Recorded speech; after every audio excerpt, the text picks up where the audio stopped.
For me, my journey to space started rather early. I was very young when I looked up at the stars and I thought that this is very interesting. I maybe never thought that you could actually work with this, but then when I was in high school, then I found out that there was this program in Luleå where you could study space engineering, which I thought sounded amazing. So I applied and I got in, and I never regretted it. I am working for the European Space Agency ESA. I am an experiment coordinator, and that means that I'm a bit coordinating between the scientists and the industry that will actually build these experiments and instruments.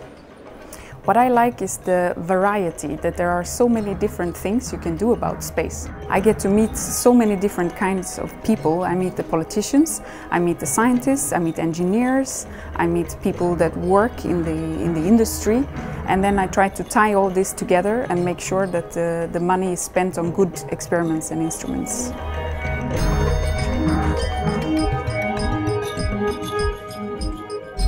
I work now with an experiment called bioreactor, which is something that in the future will go to the space station to be tested. We're going to fly yeast cells, and then we're going to stress them in microgravity and bring them down and see what effect this had on these cells.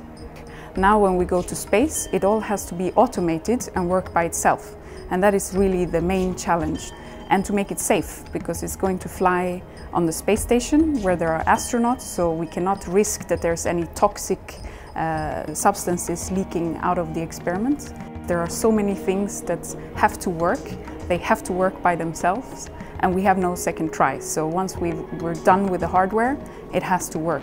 Main engine start. 2, 1. Booster ignition and liftoff of Discovery.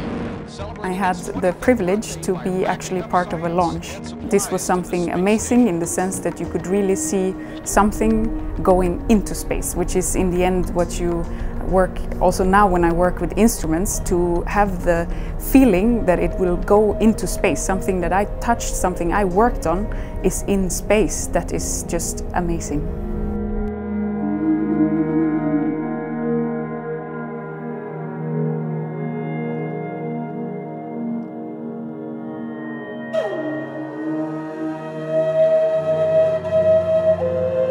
When we were studying in Kiruna, it was really rather intense because we were a small group and we got very close to one another, and you also get very close to the teachers, so it was always open doors. So you could always go in, you could ask your questions, and in the end I think you learn more than what's on the curriculum.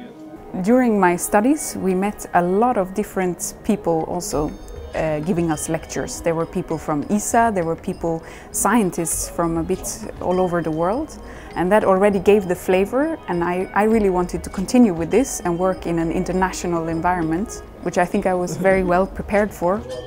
For me it was a challenge to live in Kiruna in one sense. I had never been that far up north before.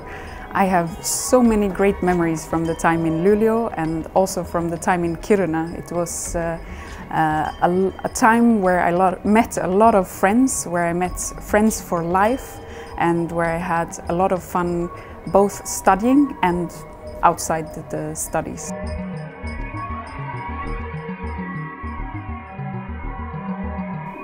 For the students, I think it's good to be in an environment where you have real space flavor, where you can use all the equipments that are on the research institute, at the launch site for sounding rocket at Esrange, and these are really used by the students in their projects. I think that is unique, the closeness to a real environment where real stuff is done.